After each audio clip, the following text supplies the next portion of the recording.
Magandang araw mga boss. Pauwi na tayo ng Bulacan. So, dadaan lang muna tayo dito sa Bagak. Meron silang pupuntahan dito. Stopover, picture-picture, ganyan.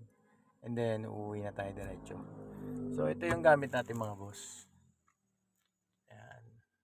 Isang Toyota Innova na 2.8 diesel type. Nagamit na rin natin to dati. Naipakita ko na rin to sa na-vlog ko na rin to. Okay, manual transmission.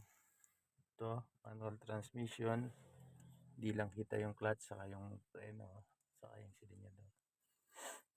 Ayun. Iwan lang natin ito na mixing video. So, nandito tayo ngayon sa punta na tayo ng Bagak. Bagak. Bagaan. Ito yung sasakyan. Toyota Innova.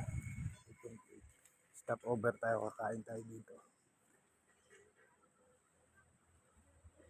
Ayan siya. Kain tayo ng Pares Mami. Pares Mami. Ayun, mamaya update ko kayo pagka nandun na tayo sa Bagak.